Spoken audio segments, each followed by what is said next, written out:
नमस्कार दोस्तों, आप सभी का ज्ञान गंगा कोचिंग क्लासेस में स्वागत है। मैं संदीप पांडे आप लोगों के लिए लाया हूं क्लास 10 का गणित के कुछ महत्वपूर्ण प्रश्न। तो पहला प्रश्न इसमें से है, पहले चैप्टर का प्रश्न है, दो संख्याओं का एचसीएफ 13 है तथा एलसीएम 182 है। यदि एक संख्या इसमें से 26 है तो दूसरी संख्या क्या होगी? ये पहला प्रश्न है और बहुत ही इम्पोर्टेंट प्रश्न है, लगभग हर साल पूछा जाता है। तो इसका फार्मूला होता है, एक फार्मूला क्या होता है, HCF गुणे LCM बराबर पहली संख्या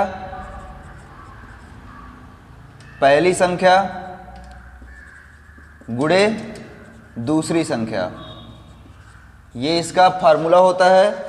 कभी भी ऐसे सवाल अगर आप लोगों को दिखाई दें तो आपको सीधे सीधे इस फार्मूले का यूज करना है। HCF गुणे LCM बराबर पहली संख्या गुणे दूसरी संख्या।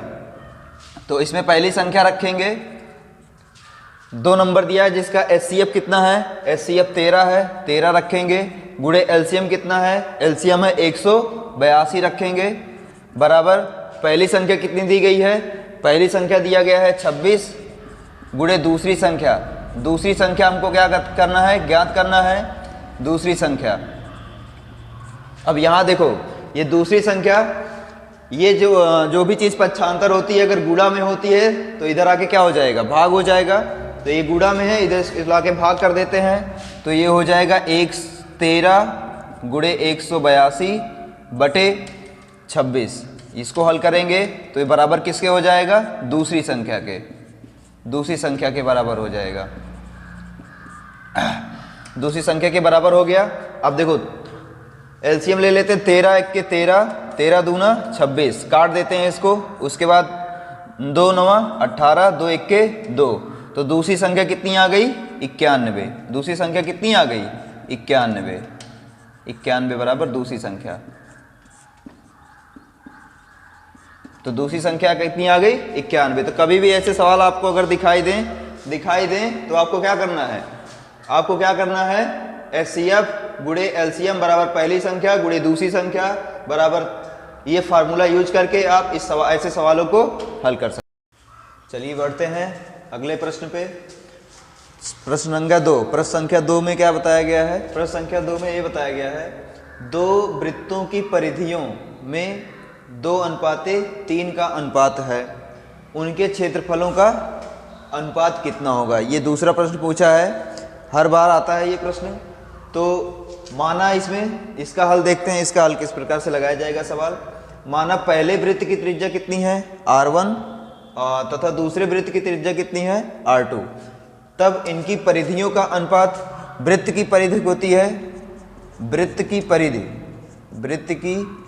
परिधि बराबर क्या होता है, वृत्त की परिधि होती है 2πr। वृत्त की परिधि किसे कहते हैं, ये है वृत्त के किसी एक निश्चित बिंदु से जब पूरे वृत्त का एक चक्कर लगा लेते हैं तो जितनी लंबाई हम चलते हैं, जितनी दूरी को चलते हैं, वही वृत्त की क्या होती है, परिधि होती है। तो वृत्त की परिधि कितनी है, 2πr। तो पहले वृत्त की त्रिज्या कितनी है, R1, और दूसरे वृत्त की त्रिज्या कितनी है, R2। तो इनका अनुपात कितना आएगा, तो दोनों वृत्त की त्रिज्याओं का अनुपात, या कह सकते हैं कि वृत्तों की परिधियों का अनुपात, वृत्तों की परिधियों का अनुपात बराबर, वृत्तों की परिधियों का अनुपात कितना हो जाएगा। तो पहले में 2πr1 बटे 2πr2 बराबर कितना दिया है, 2/3 ये दिया है। दो वृत्तों की परिधियों का अनुपात दिया है 2πr1 बटे 2πr2 बराबर 2/3। तो यहाँ से क्या कट जाएगा, यहाँ से ये 2π क्या होगा, कट जाएगा। तो यहाँ से R1 बराबर कितना आ गया, R1 बराबर आ गया 2, R1 बराबर 2, और R2 बराबर कितना हो गया, R2 बराबर आ गया 3। R1 बराबर कितना हो गया, 2, R2 बराबर 3 हो गया। उनके क्षेत्रफलों का अनुपात निकालना है, पूछा है वृत्तों के क्षेत्रफलों का अनुपात। तो वृत्त का क्षेत्रफल कितना होता है, वृत्त के क्षेत्रफल का सूत्र होता है, वृत्त का क्षेत्रफल का सूत्र होता है पाई r स्क्वायर। वृत्त के क्षेत्रफल का सूत्र क्या होता है? पाई आर स्क्वायर। तो पाई आर स्क्वायर यहाँ पे लगाएंगे तो पहले उनके क्षेत्रफलों का अनुपात पूछा है, तो यानी तो यहाँ लिखेंगे वृत्तों के क्षेत्रफलों का अनुपात, वृत्तों के क्षेत्रफलों का अनुपात,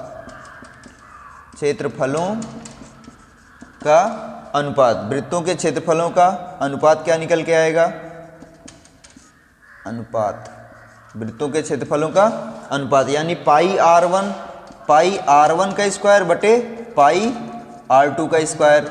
मान रखेंगे, अभी R1 का मान कितना है? 2 है, R1 का मान 2 है, R2 का मान कितना है? 3। अभी मान रखेंगे दोनों का, तो मान यहाँ पे रख रहे हैं पाई R1 के स्थान पे कितना रख दिया जाएगा? R1 के स्थान पे 2 का स्क्वायर बटे पाई R2 के स्थान पे 3 का स्क्वायर। पाई से पाई क्या होगा? कट जाएगा। तो 2 का स्क्वायर कितना हो गया? 2 का स्क्वायर होता है 4, 3 का स्क्वायर होता है 9, 3 का स्क्वायर कितना हो गया? 9। यानी अनुपात कितना आ गया हमारे पास? 4/9। 4/9 अनुपात कितना हो गया? 4/9। तो कितना आया इसमें? इसका अनुपात आ गया 4:9।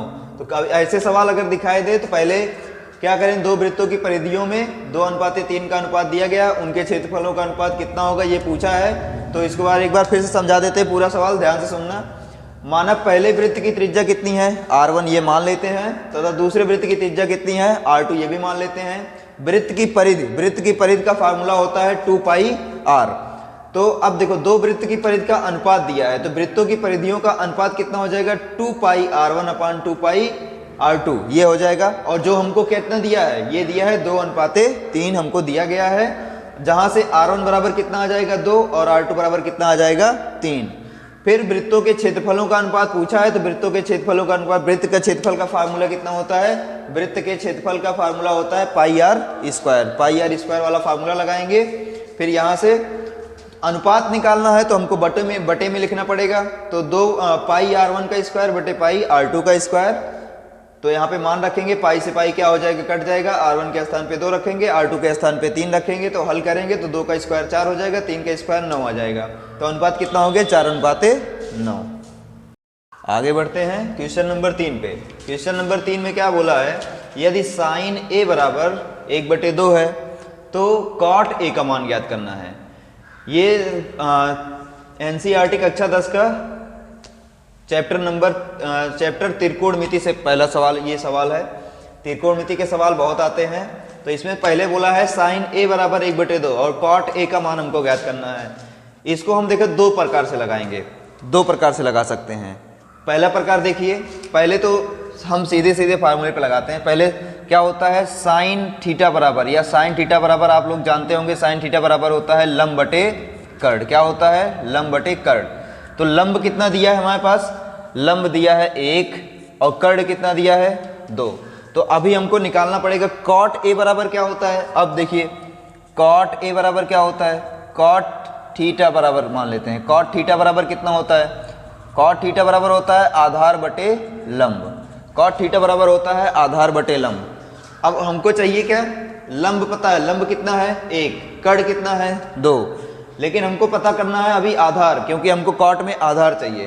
तो आधार नहीं पता है, आधार पता करने के लिए पहले हम क्या करते हैं? एक त्रिभुज का निर्माण करते हैं, एक समकोण त्रिभुज का निर्माण करते हैं। एक समकोण त्रिभुज ये होगा जिसे हम मान लेते हैं, ये समकोण त्रिभुज है, मान लेते हैं ABC, मान लेते हैं ये समकोण त्रिभुज है ABC। ये समकोण त्रिभुज है जिसका कोण भी क्या है? समकोण है। अब देखिए लंब कितना दिया है? कोण A के लिए साइन A है ये, तो कोण A के लिए जो सामने होता है वही क्या होता है? लंब। जिसका भी मान पूछा जाए, जैसे साइन A का मान पूछा जाए तो साइन A के सामने वाली भुजा लंब कहलाएगी, और जिससे ये कोण सटा रहेगा वो क्या कहलाएगा? आधार कहलाएगा। और जो सबसे बड़ी भुजा होती है वो कर्ण कहलाती है। तो जिसके सामने, जैसे साइन A पूछा है तो A के सामने कौन सी भुजा है? BC। तो BC की लंबाई कितनी दिया है? देखो कर्ण लंबाई कितना दिया? लंब 1। और कर्ण कितना होता है? जो सबसे बड़ी भुजा है कर्ण, ये 2 है। तो ये हमको भुजा AC निकालना पड़ेगा, क्योंकि ये हमारा आधार है। क्या है? आधार है। तो आधार पाइथागोरस प्रमेय निकालने, आधार को निकालने के लिए पाइथागोरस प्रमेय का प्रयोग करते हैं। पाइथागोरस प्रमेय क्या कहता है? पाइथागोरस प्रमेय कहता है कर्ण का वर्ग बराबर लंब का वर्ग प्लस आधार का वर्ग, ये कहता है। तो यहाँ से मान निकालते हैं। तो यहाँ से ए बी का स्क्वायर किसके बराबर हो जाएगा? बी सी का स्क्वायर प्लस में ए सी का स्क्वायर। मान रखेंगे ए बी का मान कितना है? 2 है। ए बी का मान रखते हैं 2, तो 2 का स्क्वायर करेंगे बराबर बी सी का मान रखेंगे। बी सी कितनी है? 1। बी सी का 1 का स्क्वायर प्लस में ए सी हमको क्या करना है? ज्ञात करना है। तो ए सी का स्क्वायर, अब देखो 2 का स्क्वायर कितना हो जाएगा? 4। तो सिंपली यहाँ पे 4 रखेंगे। 1 का स्क्वायर हो जाएगा 1, लेकिन इधर पक्षांतर करेंगे तो इधर हो जाएगा ये -1 बराबर बन जाएगा हमारा ए सी का स्क्वायर। 4 में से 1 घटा देंगे, कितना हो जाएगा? 3 हो जाएगा। 3 बराबर कितना हो जाएगा? ए सी का स्क्वायर। अब ए सी बराबर कितना हो जाएगा? जो इधर वर्ग रहता है उधर जाने के बाद क्या हो जाता है? वर्गमूल हो जाता है। तो ए सी बराबर कितना हो गया? √3, यानी आधार हमारे पास कितना आ गया? √3। अब हम कॉट ए का मान निकाल सकते हैं। तो कॉट ए बराबर कितना हो जाएगा? कॉट ए बराबर होता है आधार बटे लंब। आधार कितना है हमारे पास? ए सी। तो ए सी बटे कितना हो जाएगा? लंब कितना है? B C.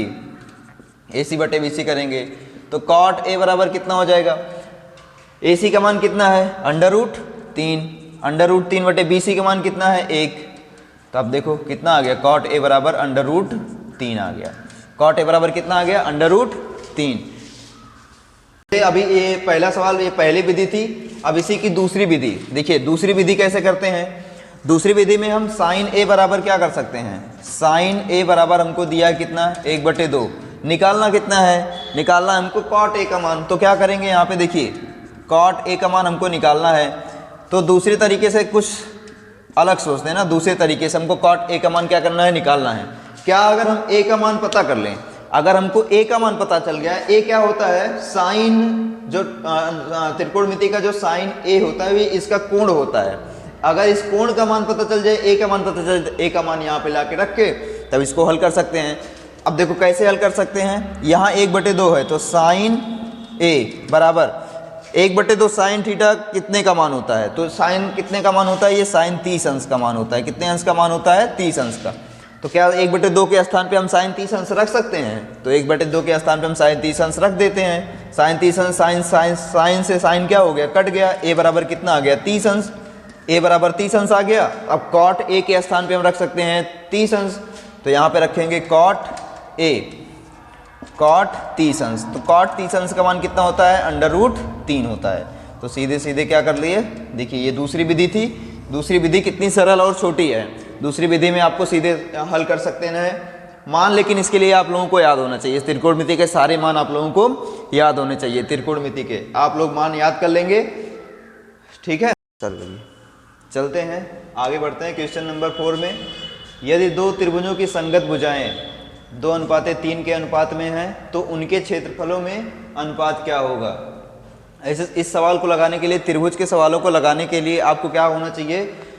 त्रिभुज में जितनी भी प्रमेय हैं उन सभी प्रमेयों का यूज करना चाहिए। उन सभी प्रमेयों का यूज करना चाहिए। तो इसमें प्रमेय इस सवाल में जो प्रमेय यूज होगा वो प्रमेय 6.6 यूज होगा। जो इस तरीके से प्रमेय क्या कहता है? प्रमेय 6.6 में दो समरूप त्रिभुजों के क्षेत्रफलों इनकी संगत भुजाओं के अनुपात के वर्ग के बराबर होता है। यानी दो समरूप त्रिभुजों के क्षेत्रफलों का अनुपात, दो समरूप त्रिभुजों के क्षेत्रफलों का अनुपात यहाँ पे रहेगा। का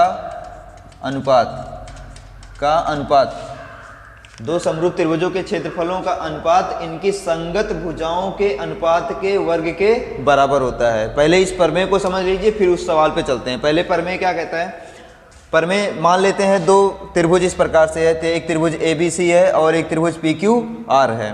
तो त्रिभुज ABC और त्रिभुज PQR अगर समरूप हैं, कह सकते हैं कि त्रिभुज ABC समरूप है त्रिभुज PQR, तो इसके क्षेत्रफलों का अनुपात, तो दोनों त्रिभुजों के क्षेत्रफलों का अनुपात, तो दोनों त्रिभुज के क्षेत्रफल यानी एरिया ऑफ ABC बटे एरिया ऑफ PQR बराबर कितना हो जाएगा?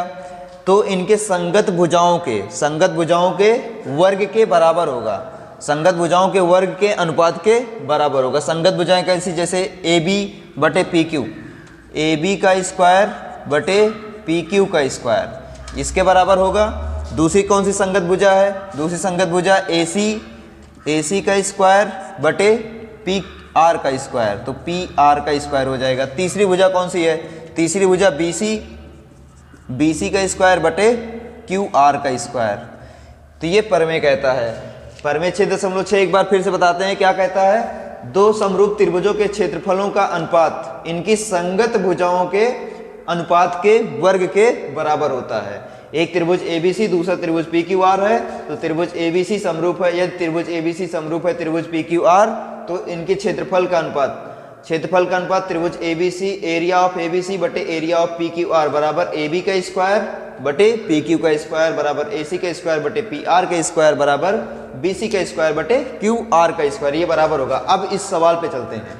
इस सवाल में यही बोला है कि यदि दो त्रिभुजों की संगत भुजाएं, तो संगत भुजाएं कौन कौन सी दी है? संगत भुजाएं का अनुपात किया है, कितना दिया है? संगत भुजाओं का अनुपात दिया है 2:3। संगत भुजाओं का अनुपात कितना दिया है? 2:3 या 2:3 दिया है। के अनुपात में? तो इनके क्षेत्रफलों का अनुपात। तो इसका क्षेत्रफलों का अनुपात भुजा का ही स्क्वायर कर देंगे, तो क्षेत्रफलों का अनुपात कितना हो जाएगा? तो दोनों त्रिभुज के क्षेत्रफलों का अनुपात, दो त्रिभुज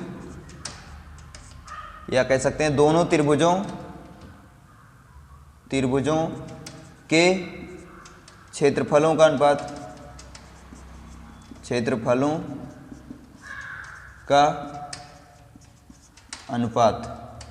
का अनुपात किसके बराबर होता है? संगत भुजा के वर्ग के बराबर होता है। संगत भुजा के वर्ग के अनुपात के बराबर। तो संगत भुजा कौन कौन सी है? एक संगत भुजा है 2, एक दूसरी संगत भुजा है 3, तो 2:3। 2 का वर्ग बटे 3 का वर्ग, 2 का वर्ग बटे 3 का वर्ग। 2 का वर्ग कितना होता है? 2 का वर्ग हो जाएगा 4 बटे 3 का वर्ग हो जाएगा 9, तो रेशियो कितना आ जाएगा? 4:9। तो आ गया समझ में? बढ़ते हैं आगे प्रश्न नंबर 5वें पर। 5वां प्रश्न क्या कहता है? 5वें प्रश्न में बोला है y का मान ज्ञात कीजिए जिसके लिए बिंदु P का निर्देशांक दिया है 2, -3 और Q का निर्देशांक दिया है 10, y। इन दोनों के बीच की दूरी है 10 मात्रक। अब जानते हैं, मानते हैं दो बिंदु, एक माना एक रेखाखंड PQ है, एक रेखाखंड P और Q मान लेते हैं। P का निर्देशांक कितना दिया है? 2, -3 और Q का निर्देशांक दिया है 10, y। और इन दोनों के बीच की दूरी दिया है कितना? दूरी दिया है 10 मात्रक। इन दोनों के बीच की दूरी कितना दिया है? 10 मात्रक दिया है। इन दोनों के बीच की दूरी यानी कि उसके किसके बीच की दूरी है? रेखाखंड PQ की लंबाई समझ लो। रेखाखंड PQ की लंबाई कितनी है? 10 मात्रक। तो अब इसमें जानते हैं निर्देशांक ज्यामिति में एक सूत्र बताया गया है। क्या बताया गया है? कि दो बिंदुओं के बीच की दूरी का सूत्र क्या होता है? तो दो बिंदुओं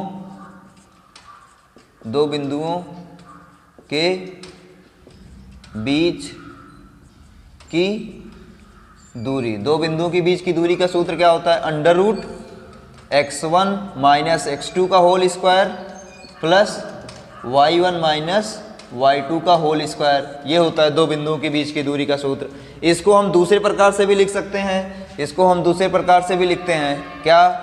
x2 - x1 का whole square plus y2 - y1 का होल स्क्वायर। दोनों प्रकार से लिख सकते हैं, चाहे जो लिखो, चाहे x1 - x2 का होल स्क्वायर लिखो, चाहे y2 - y1 का होल स्क्वायर लिखो, चाहे जो लिखो, दोनों सही है। क्यों दोनों सही है? क्योंकि ये इसका वर्ग होता है और वर्ग ऋणात्मक संख्या को क्या बना देता है? धनात्मक संख्या बना देता है। तो इसी फार्मूले का यूज करके इसमें दो बिंदुओं के बीच की दूरी का सूत्र लगा के हम क्या कर सकते हैं? 10 मात्रक इसके बीच की दूरी दिया है तो y का निर्देशांक हम ज्ञात कर सकते हैं। तो पहला दिया देखो x1, ये x1 है और ये y1 है। ये कितना है? x2 है और ये y2 है। दो बिंदु के बीच की दूरी दिया है 10 मात्रक। इसका मात्रक हमको दिया है, तो 10 मात्रक यानी बिंदु PQ बराबर क्या लगाएंगे? PQ बराबर होता है √x1 का स्क्वायर, x1 - x2 का whole square plus y1 - y2 का होल स्क्वायर। मान रखेंगे। PQ का मान कितना दिया है? 10 मात्रक, तो यहाँ पे 10 रखा जाएगा बराबर अंडर रूट x1 का मान कितना है? 2, तो 2 - x2 का मान कितना है? 10 का होल स्क्वायर प्लस y1 का मान कितना दिया है -3 और y2 का मान कितना दिया है y माइनस वाई, इसका होल स्क्वायर करेंगे। अब देखिए तो ये कितना हो जाएगा, अब दोनों पक्षों का वर्ग कर लेंगे, दोनों पक्षों का क्या कर लेंगे वर्ग। दोनों पक्षों का वर्ग करने से तो यहाँ पे लिखेंगे दोनों पक्षों का वर्ग करने पर, दोनों पक्षों का वर्ग करने पर, वर्ग करने पर, दोनों पक्षों का वर्ग करने पर 10 का वर्ग करेंगे, 10 का वर्ग हो जाएगा 100, 10 गुणे 10 करते हैं 100 हो जाएगा बराबर। अब देखो किसी भी चीज़ का अगर वर्ग करते हैं, वर्ग करने से उसका वर्गमूल हट जाता है। चलो इसको पहले 10 का वर्ग ही कर देते हैं। 10 का वर्ग बराबर हो जाएगा √2 माइनस 2 में से 10 गया -8, -8 का whole square plus -3 minus y का होल स्क्वायर पूरे का होल स्क्वायर, वर्ग से वर्गमूल कट गया, 10 का स्क्वायर कितना हो गया 100 बराबर। अब ये वर्गमूल तो -8 का स्क्वायर कितना हो जाएगा 64 प्लस में -3 माइनस वाई का होल स्क्वायर। अब 64 को इधर लेके आओ, घटा दो, कितना हो जाएगा 100 माइनस 64 कर देंगे तो 100 में से 64 गया, इधर कितना बचा, यहाँ से माइनस कॉमन कर सकते हो या माइनस का स्क्वायर इसका भी स्क्वायर कर सकते हो, माइनस कॉमन कर लेंगे तो माइनस जब कॉमन करेंगे तो माइनस कॉमन करें या कॉमन करें या ना करें कोई दिक्कत नहीं, तो -3 का स्क्वायर कितना हो जाएगा a square minus b square वाला फार्मूला लगा सकते हो, तो a प्लस बी का होल स्क्वायर वाला, तो -3 का स्क्वायर प्लस में -y का होल स्क्वायर और प्लस 2a भी होता है, तो -3 2 गुणे -3 गुणे -y, अब ये माइनस माइनस क्या हो जाएगा प्लस हो जाएगा, और ये -3 का स्क्वायर 64 में से 100 में से 64 गया, कितना हो गया 36, और -3 का स्क्वायर कितना हो जाएगा, -3 का स्क्वायर हो जाएगा 9 प्लस ये y का स्क्वायर हो जाएगा, और ये कितना y हो जाएगा 3 दूनी 6 और माइनस माइनस प्लस, प्लस में 6y हो गया। तो ये क्वाड्रेटिक संख्या बन गई। क्वाड्रेटिक संख्या क्या बनी, y का स्क्वायर प्लस 6y, y का स्क्वायर प्लस 6y, और इसको इधर लेके पक्षांतर करेंगे तो कितना हो जाएगा प्लस में 9 माइनस 36 बराबर 0, तो ये बन जाएगा y स्क्वायर प्लस 6y, और 36 में से 9 में से 36 घटाएंगे, 9 माइनस 36 करेंगे, 9 माइनस 36 करेंगे कितना हो जाएगा, 9 माइनस 36 कितना होता है 27 ना, तो कितना हो जाएगा -27 बराबर 0। अब क्या करेंगे, अब इस क्वाड्रेटिक को हल कर लेंगे, ये एक द्विघात समीकरण बन गया। द्विघात समीकरण को हल करेंगे, द्विघात समीकरण को कैसे हल करते हैं, इसका वर्ग इन दो जैसे 27 का गुणनखंड निकाल लेते हैं। 27 का गुणनखंड कैसे निकालेंगे, तो यहाँ पे 27 रखेंगे, 27 का गुणनखंड करेंगे, 3 से कटेगा तो कितना आ जाएगा 9, फिर 3 से कटेगा कितना हो जाएगा 3, फिर 3 से कटेगा कितना आ जाएगा 1, 3 दूनी 6 या 3 3 कितना हो जाएगा 6, 6 त्रिक 18, इसे गुणा कर सकते हैं, या जोड़ने घटाने पर कितना आना चाहिए, जोड़ने घटाने पर 6 आना चाहिए, गुणा करने पर कितना आना चाहिए 27, तो 3 गुणे 3 कितना करेंगे 3 त्रिक का 9, 9 में से 3 गया 6, तो कितना लिखा जा सकता है यहाँ पे y स्क्वायर प्लस में 9y माइनस में 3y माइनस में 27 बराबर 0, बराबर 0 कर लेंगे। यहाँ पे y कॉमन कर लेंगे तो कितना बचेगा, y कॉमन करने के बाद क्या मिला इसमें y प्लस 9, और यहाँ से -3 कॉमन कर लेंगे, क्या हो जाएगा y प्लस 9, यहाँ से भी तो y माइनस 9 एक ब्रैकेट में, दूसरे ब्रैकेट में y प्लस 9, दोनों को बराबर किसके कर देंगे 0 के बराबर कर देंगे। जब 0 के बराबर करेंगे तो y माइनस 3 बराबर कितना हो जाएगा 0, जहाँ से y बराबर कितना आ जाएगा 3, और y plus 3 y plus 10 y plus 9 बराबर कितना करेंगे 0, तो यहाँ से y बराबर कितना आ जाएगा -9 आ जाएगा, -9 आ जाएगा। तो y के 2 मान आ गए, y के एक मान आ गया कितना 3, दूसरा मान आ गया y का दूसरा मान आ गया कितना 9 -9, तो इसमें से 2 मान आएंगे, 2 मान आएंगे y के, चाहे आप 3 रख सकते हैं चाहे आप -9 रख सकते हैं। चलिए आज के लिए बस इतना ही, जो है अगला वीडियो आगे के प्रश्न जो है मोस्ट इम्पॉर्टेंट प्रश्न वो आपको कल या परसों में जो है आगे चलते रहेंगे, लगातार वीडियो अपलोड करते रहेंगे। आप लोग देखते रहिए, वीडियो को लाइक शेयर और सब्सक्राइब करते रहिए।